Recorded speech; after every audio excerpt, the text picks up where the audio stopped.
Conceitos em ciências. Eletromagnetismo. O princípio do motor.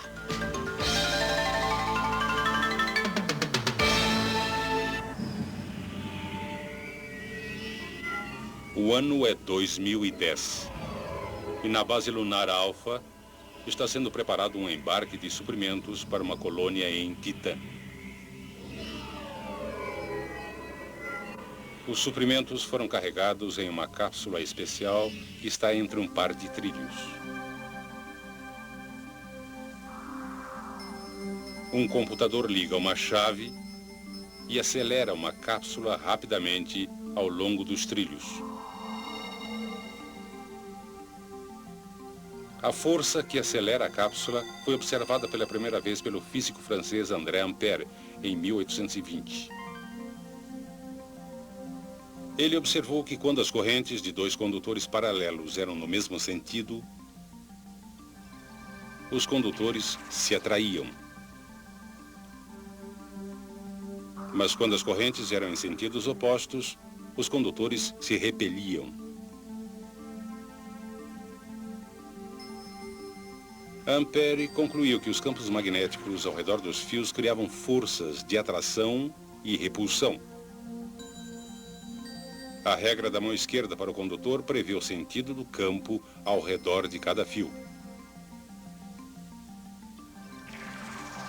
Quando os campos entre os fios estão no mesmo sentido, para ambos os fios, ocorre repulsão. Essa repulsão é similar ao que ocorre quando dois ímãs em forma de barra são colocados lado a lado, de maneira que o campo de um ímã esteja no mesmo sentido que o campo do outro. Quando o movimento de elétrons nos dois fios é no mesmo sentido, no espaço entre os fios, o campo produzido por um fio tem sentido oposto ao campo produzido pelo outro.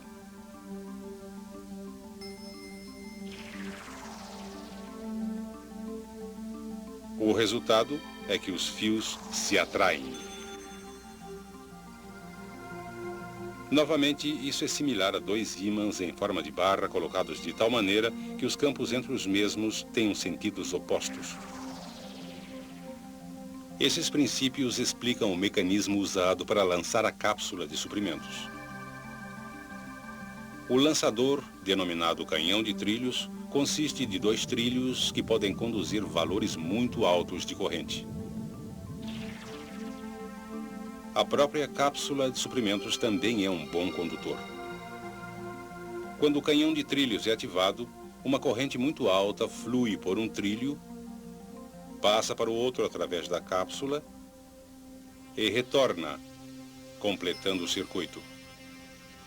Devido aos campos que interagem, existe uma grande força tentando separar os trilhos, mas eles são fixados com segurança e não podem se mover.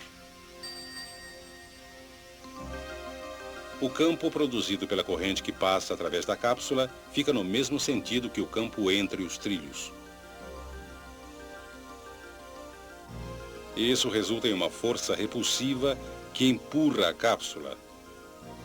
E como a cápsula não é fixa, a força que atua na mesma pode impulsioná-la ao longo dos trilhos a uma velocidade cada vez maior.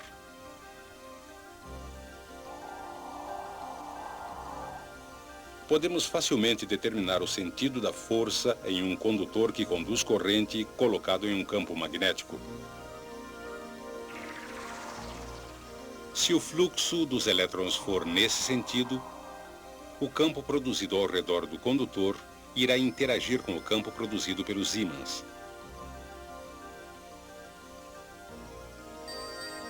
Como os dois campos estão no mesmo sentido acima do condutor, o condutor é repelido para baixo. Se o sentido do fluxo dos elétrons for invertido, o campo ao redor do condutor também inverte. Os campos estão agora no mesmo sentido abaixo do condutor, e o condutor é repelido para cima. Chamamos este efeito de o princípio do motor. O princípio do motor é uma das aplicações mais importantes da descoberta do eletromagnetismo por Hans Christian Ørsted.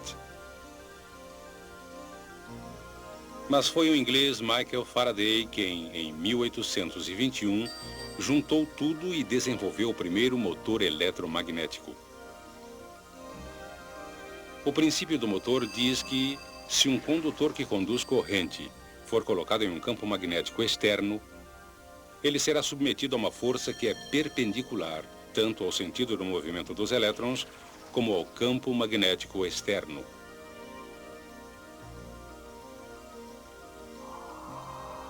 Determinamos o sentido da força pela regra da mão esquerda para a força. Isto é, se o polegar apontar no sentido do fluxo dos elétrons e os dedos apontarem no sentido do campo magnético externo, uma seta imaginária saindo da palma da mão indica o sentido da força exercida sobre o condutor.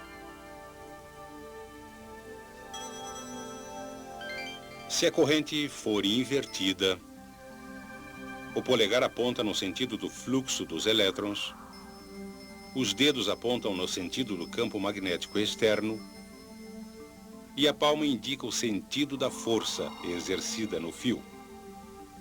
Neste caso, para baixo. O princípio do motor recebeu esse nome porque sua primeira aplicação foi no projeto de motores elétricos. Uma espira de fio levando uma corrente é colocada entre polos magnéticos. Se aplicarmos a regra da mão esquerda para a força, neste lado da espira, de maneira que o polegar indique o sentido do movimento dos elétrons, e os dedos indiquem o sentido do campo magnético externo, a força no condutor será para cima, conforme indicado pela palma da mão. Quando a regra da mão esquerda para a força é aplicada ao outro lado, a palma da mão indica uma força para baixo.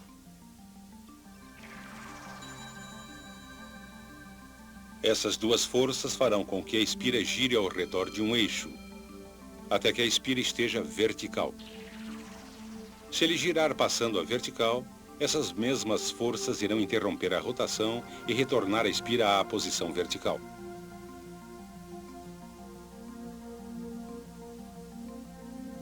Mas, para executar trabalho, a espira deve continuar a girar. Podemos fazer isso com facilidade, dirigindo o movimento dos elétrons por um anel dividido chamado comutador, que está em contato com escovas de grafite.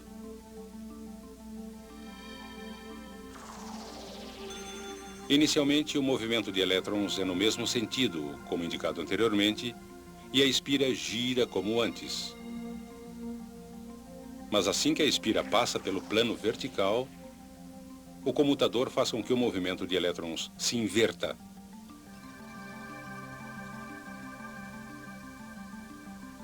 E isto inverte o sentido das forças nos lados da espira, fazendo a espira continuar a girar.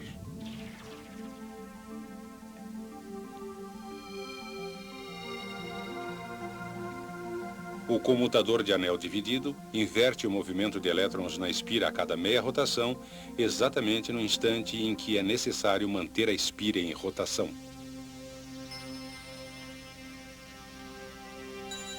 Normalmente, usamos energia elétrica para fazer o motor funcionar. Mas poderíamos usar o motor para produzir energia elétrica?